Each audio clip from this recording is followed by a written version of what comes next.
Hello everyone. We're back with part 4, I think, of the Fugue writing session. Today we're going to start the episodic material.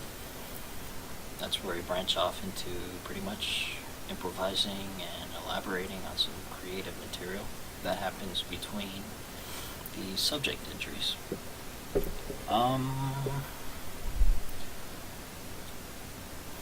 It's interesting to pick material for your episode. You kind of want to keep it within the theme of the subject, but it's also fun to have something that contrasts because you're going to be hearing the subjects over and over again. So it's cool to break off from what you've established and create some material that complements the subject entries. Usually what I do is that I listen to the subject entries a couple times, and my ear will kind of generate some sort of idea or motive that we can kind of jump off into the improvisatory section or the episodic material, or whichever you want to call it. So let's give it a listen.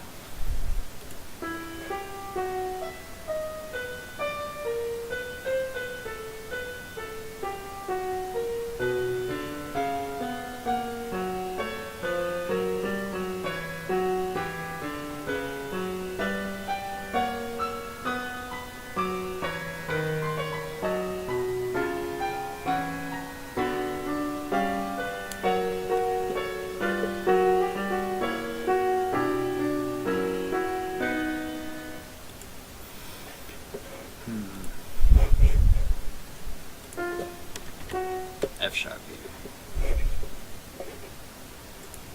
Alright, a couple things to keep in mind is that usually with fugue, you keep the 8th note motion going.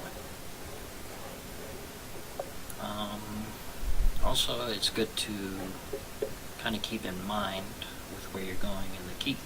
So we got the 5 here, and naturally it wants to pull to the 1, but if we're going to restate the subject again, we'd kind of like to progress to a new key. So if we're in E minor, usually a good key to go to is the relative major. So somehow we can get to C major. That's typical of fugues. But before we get to that, it would also be nice to get to G major, the 3. Basically, the form of songwriting goes through the pattern of 1 3 6 2 4 5 1, and that kind of applies to the large form of a piece too. So you can state a subject in the 1, which would be E minor here, and then you could change key to the 3, which would be G major in this case, and then somehow you can get to the 6, and that'll be the C major, and then you get to the 5, where you state the subjects in D major, and then somehow you kind of return your way home back to E minor. Some of the fugues that I've written in the past have taken on some interesting courses, like going to the flat 2 instead. I know I wrote a fugue in D minor, and somehow I ended up in, well, I went to D flat, so I guess that would be the 7 instead, but I wrote a fugue in E minor before, and somehow it got to B flat. It started stating the subject in B flat, and it sounded really cool. E minor to B flat major, and it was very, I guess, jubilant. I was pretty proud of that fugue. The first fugue I ever wrote stuck to the very academic and safe path where you went through, like I said earlier, 1, 3, 6, 2, 4, 5, 1, and that one was in C major, and it made its way to A minor. So we're in E minor right now, and we'll kind of take its course through the episode and see where the key change will go.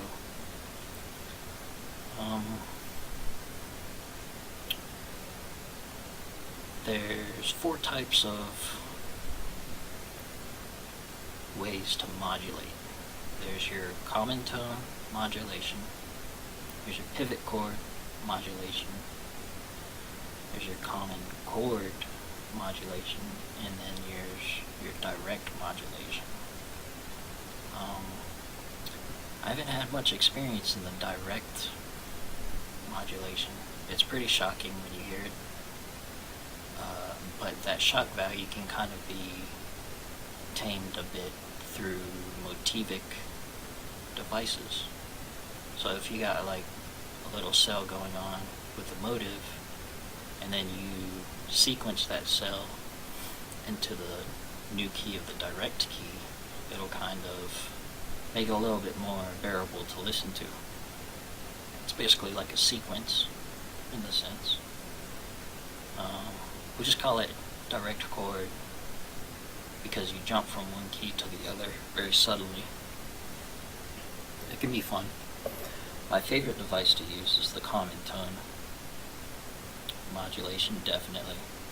I wrote a piece that went from G major to B major, and basically it pivoted around, well, it didn't pivot, it used the common tone of B natural to get to B major. So you're in G major, and of course the B is the third, and that same B could also function as the root in B major. It's got a really cool sound. The most common modulation would have to be the pivot chord, and that's basically whenever you have one chord in one key functioning as another chord in another key.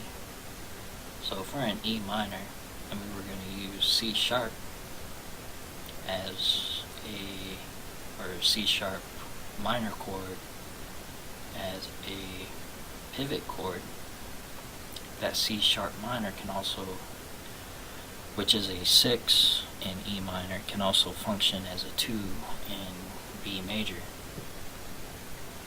And it's very smooth, very easy to listen to, and the most traditional form of modulation. Let's see, common chord, common tone. Well, that's the pivot. I guess the common chord kind of has the same principle as the common tone, but it doesn't pivot in the sense. Anyway, usually whenever I'm writing episodic material, these things just kind of pop up, and then I'll say, what if we go in this direction, and then it just kind of happens. So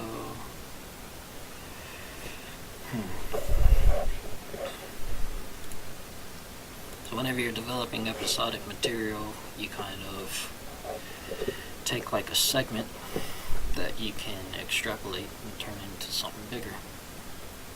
One of the coolest things about this, or the things that stick out in this subject material, is this minor 7 here.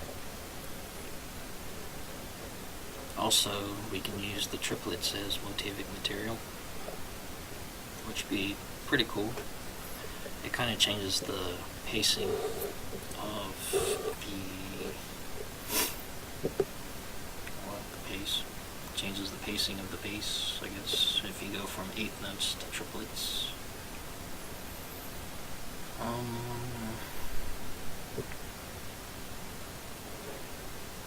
So, one of the easiest things to do whenever you're generating episodic materials and you really have nothing come to mind, just use a simple 1-5-1 pattern. So,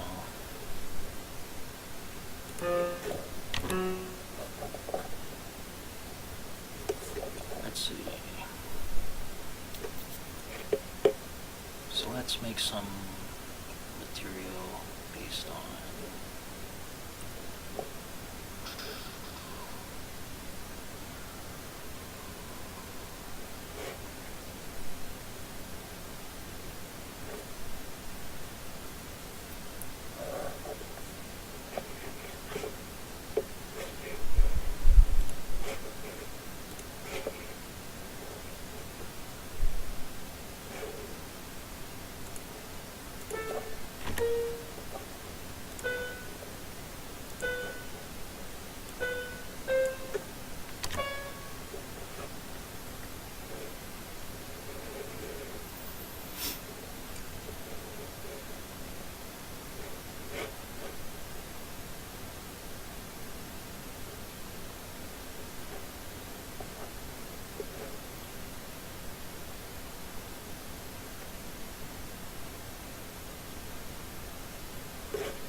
Alright, this will be pretty cool. If we sequence this, I think I would like that. And then we can have cascading fifths, which always sounds pretty cool.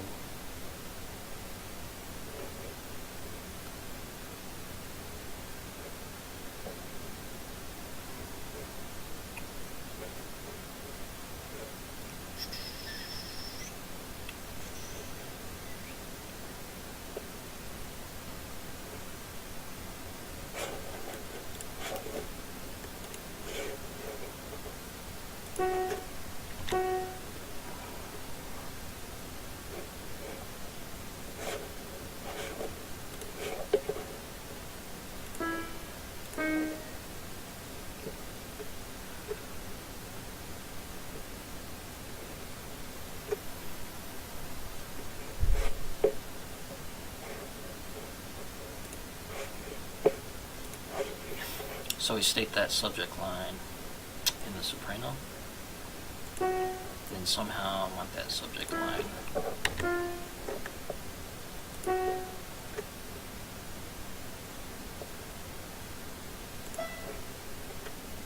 to do well. Let's see.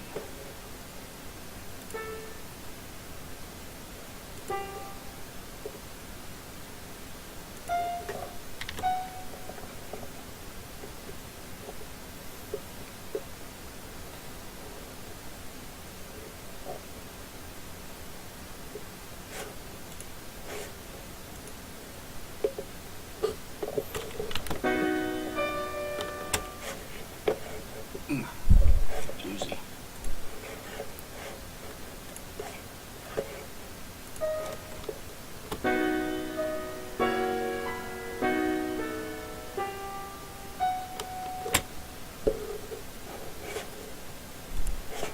Since we're in B major,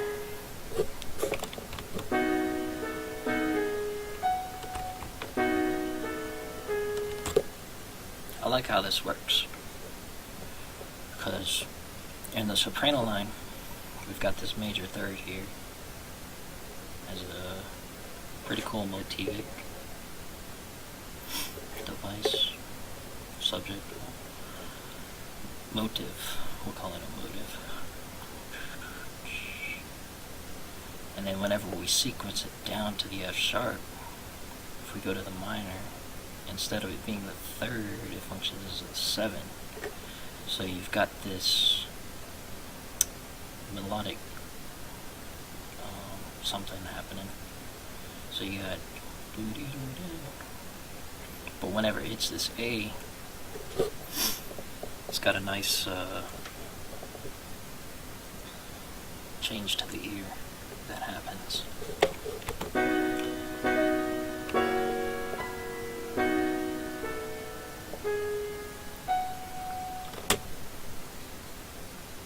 So right off, the audience is kind of hearing, oh, something's happening, in that sense.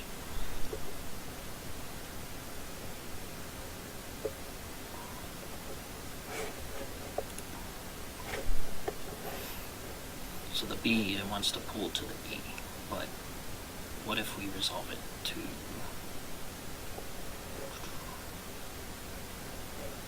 C sharp instead?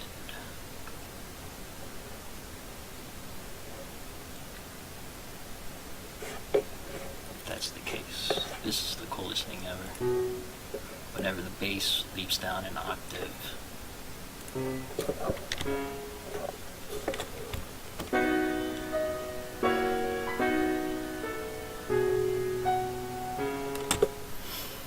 let's see, alright, so we got a B7 here, but when it hits this G sharp, it kind of sounds like we're already in E minor, or E.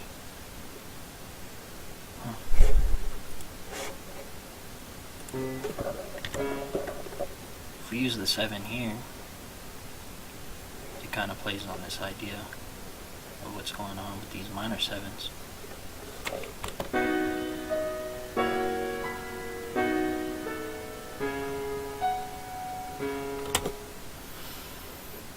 Let's feel it in this here, what it sounds.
That's tricky.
So you got B here,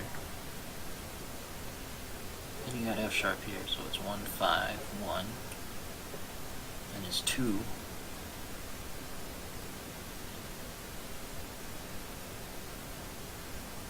5.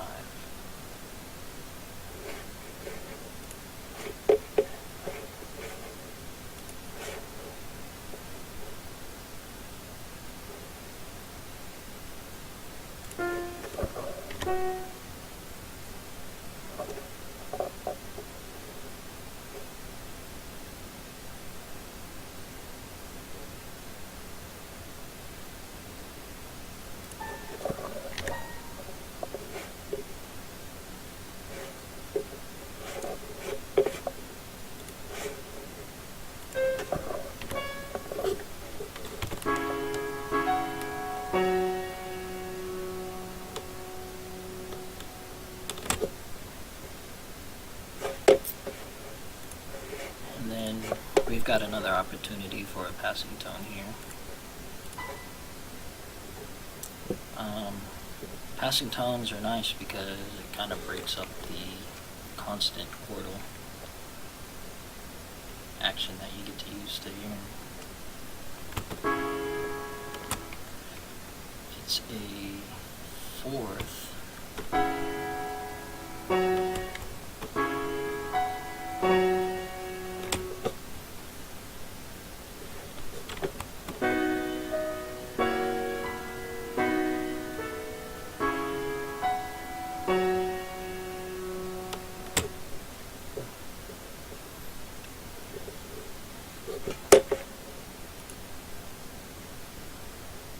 Basically, episodes run anywhere from 4 measures to 8 measures.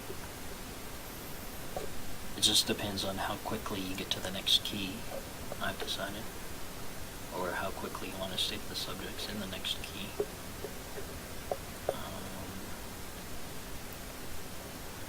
So now we're in F sharp. So we'll sequence it.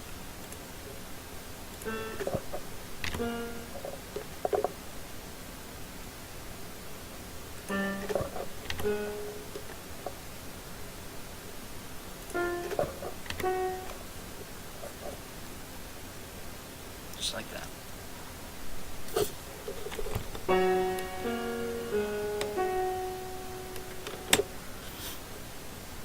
And I like to give each voices a turn at stating the new material. So right here I got it in the soprano, then I'll put it in the alto, the bass. The next place I want to put it is in the tenor. So I might write the tenor and the alto and the treble clef next. So what I like about this is that you also get call and response. So on the bass you got, 1, 5, 1, and this can be taken up in another voice. So it's like the bass said it here first, somebody heard it, and then we're going to say it in the tenor voice.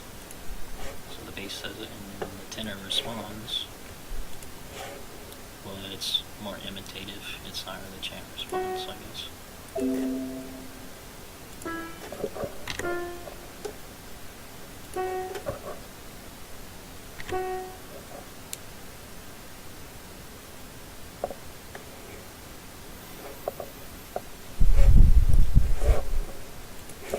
C sharp sustains.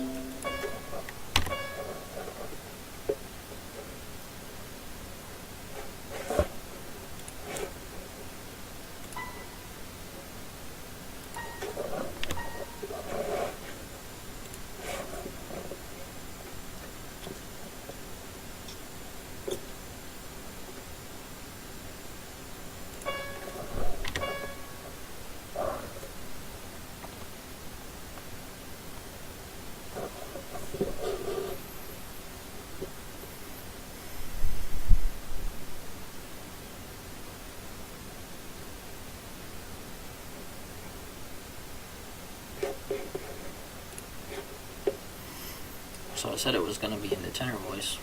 Naturally, it would occur in the alto voice. But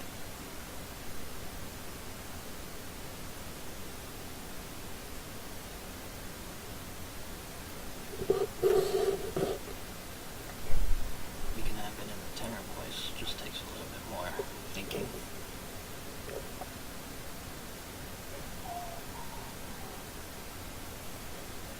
Over here it goes 1, and then it's stated again in 5, what seems, or it starts on the 5. It's actually the 5th of the chord. So we got F sharp, and then it would be stated here.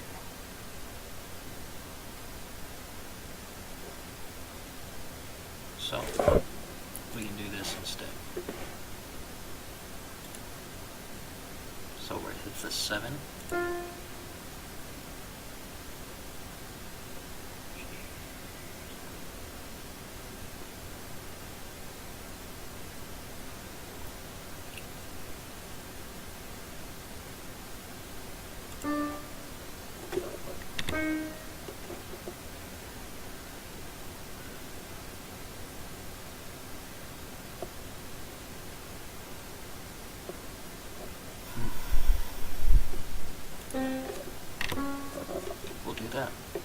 You'll notice it's in a scale form here,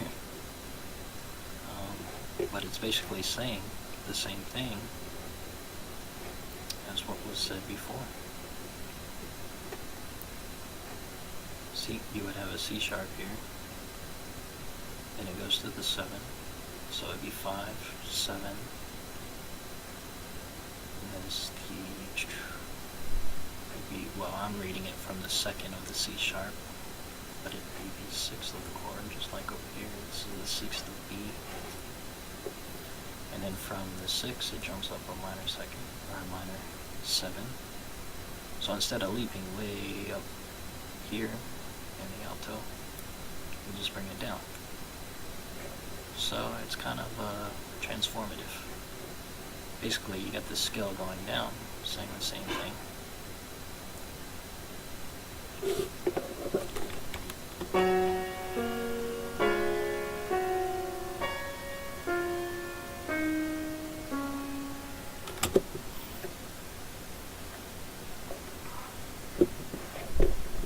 I think it's cool.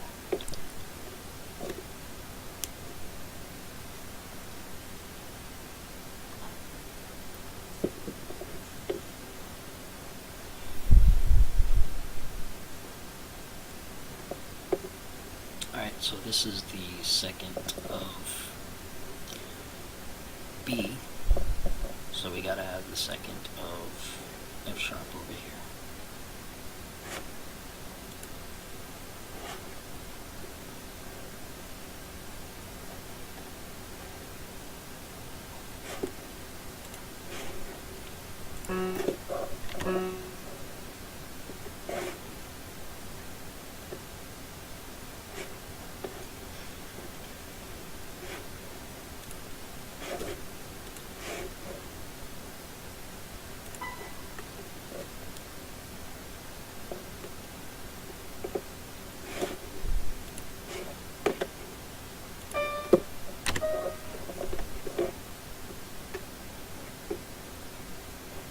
Like it's going to be the root in the bass, which is nice because it's kind of consistent with what's going on over here. I love it whenever the bass hits those low notes.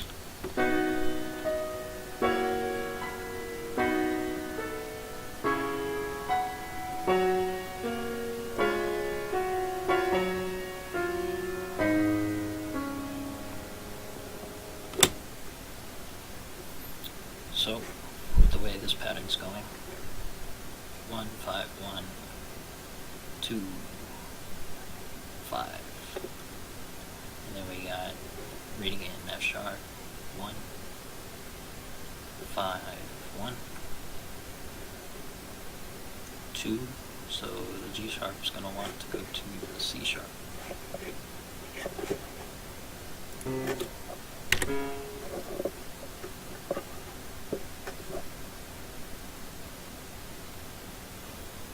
I wonder what key we can go to. So we're in E. We don't want to jump to anything sudden too soon. Just give it all away, you know. The 4 would be nice. We can get to the A from this point.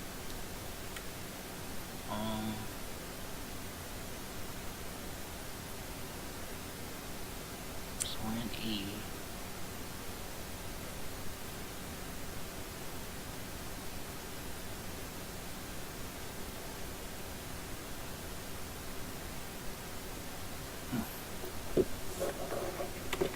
Let's keep going forward.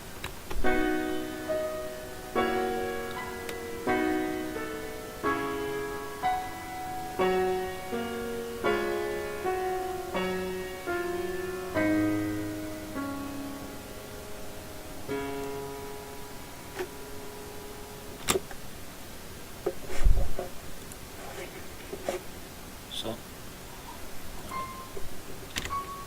C sharp here. Usually the 3rd wants to go to the root, even though it's a minor key. We'll go to the C sharp.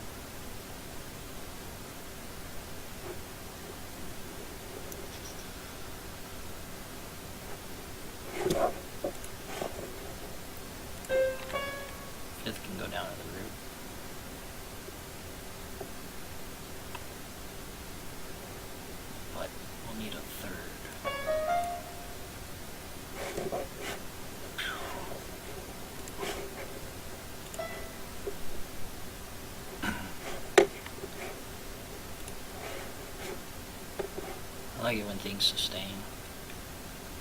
Have I mentioned that before?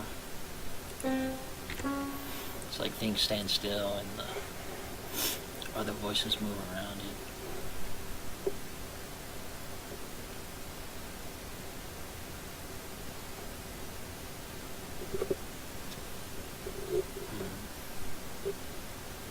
It's okay to leave out the fifth. If you're gonna omit anything, leave out a fifth.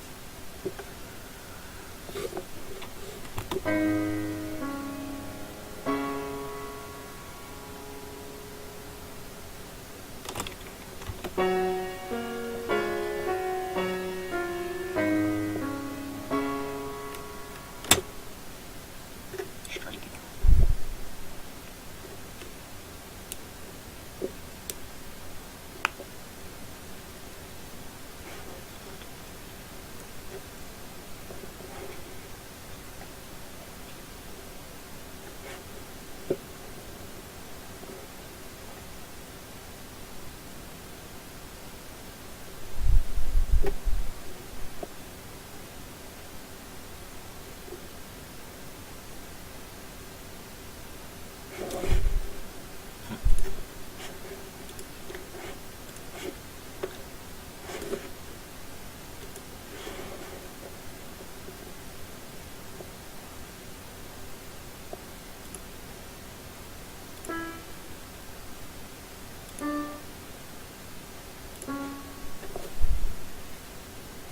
Let's do that. Since we kind of did a little transformation here, we can transform into this. It's still kind of saying the same thing. So it's up a third, down to the second, and instead of leaping way up here for the C sharp, it'll just go down past it.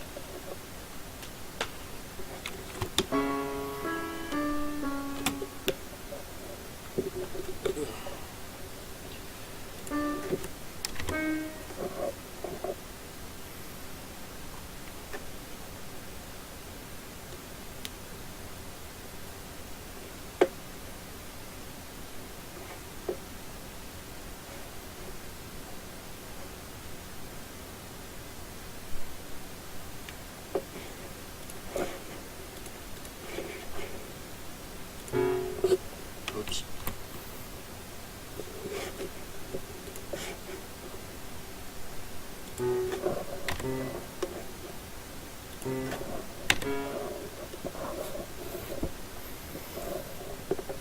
We'll do that.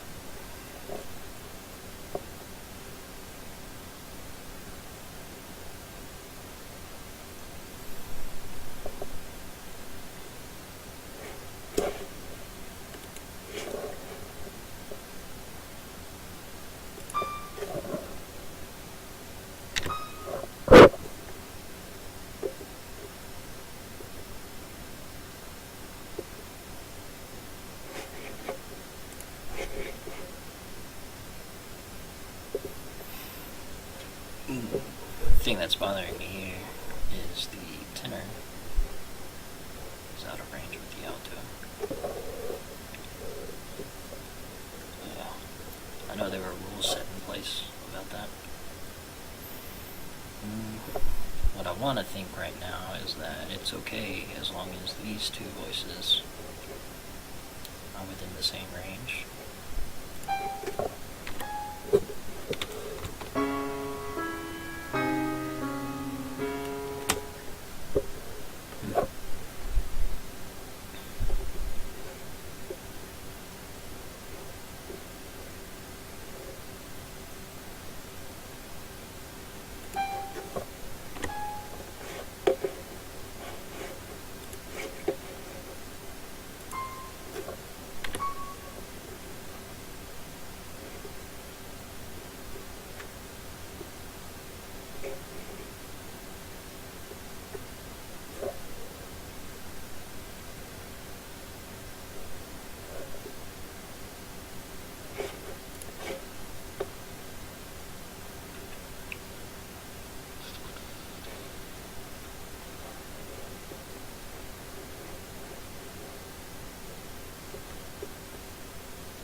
So we got two voices that are in motion now, which kind of helps build up with what we're leading to.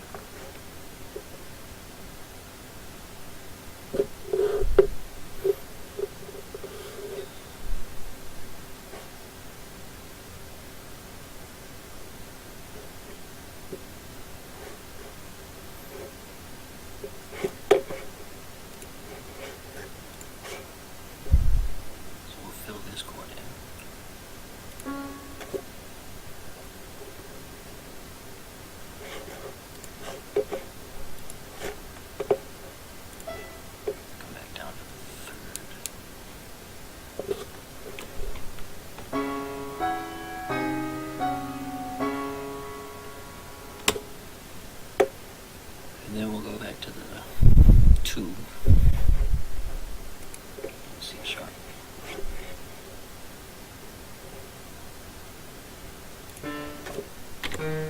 That'll work.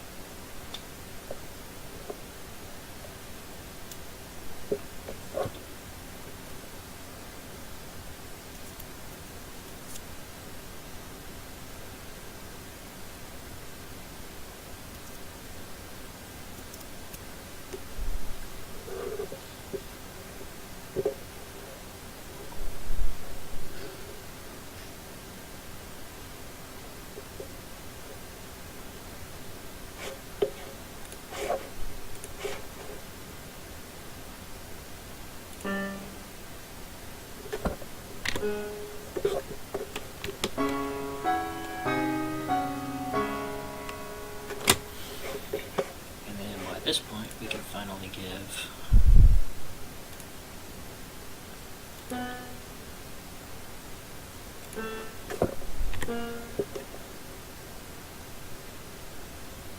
tenor its chance to sing.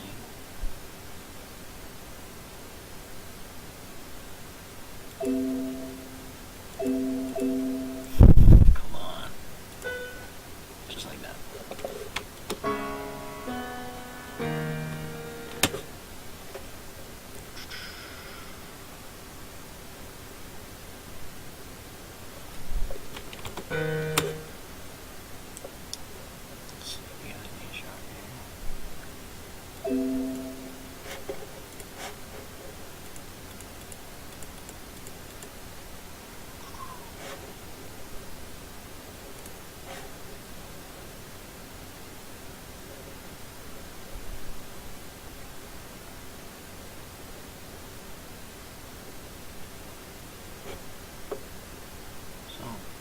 A sharp,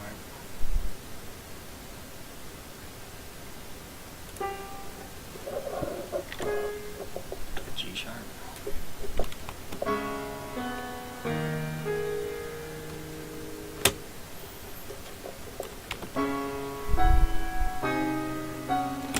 in sequence it'll sound like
measure. Maybe I can do this in 4 minutes. This is what I want to go to. By this point, we'll call it an A flat.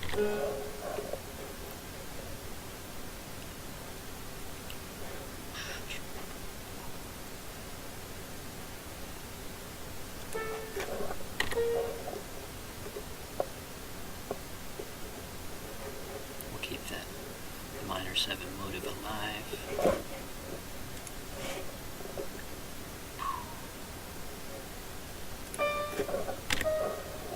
Drop down an octave.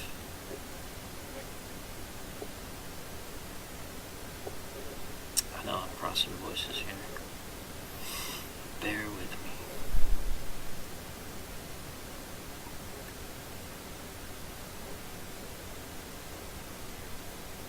The thing that we're missing most is the C.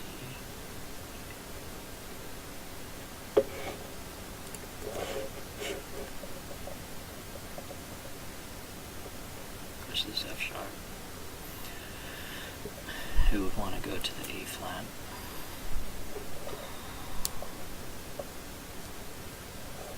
But I'm not going to let it.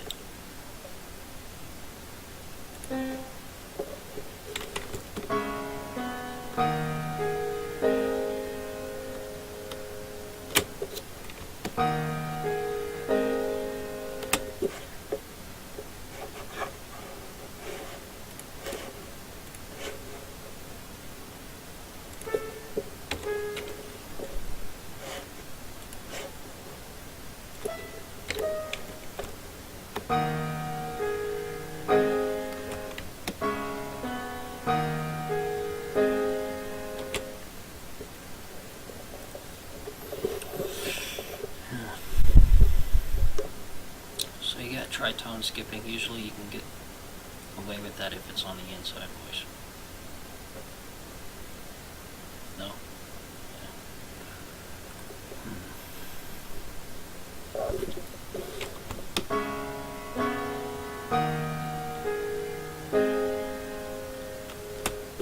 Well, we'll say this F sharp's resolved into this A flat here. And I think that's why you can get away with it in an inside voice.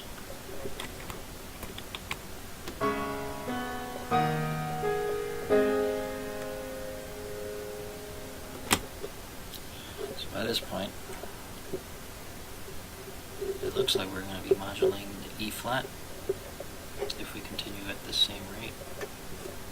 Which is cool. We started in E minor, and then we end up in E flat. That's a pretty interesting form for the fugue. It's the E flat. It can be regarded as a flat 2, the Neapolitan chord.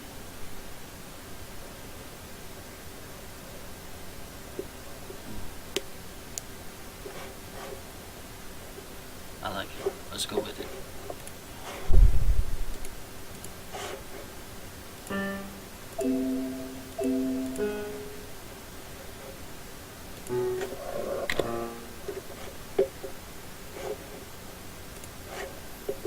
And I'm just gonna shorthand.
Listening to it up to this point, it'll sound like this.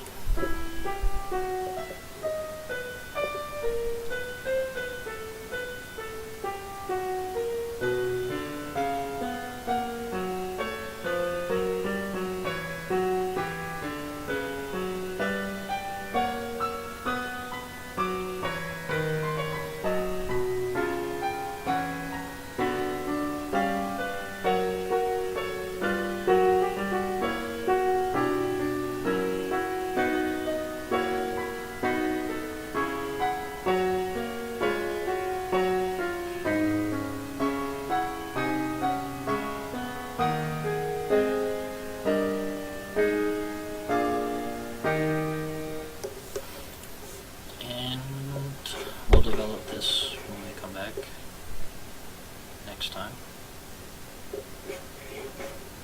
And then we could either start the subject here or not. Anyway, thanks for listening.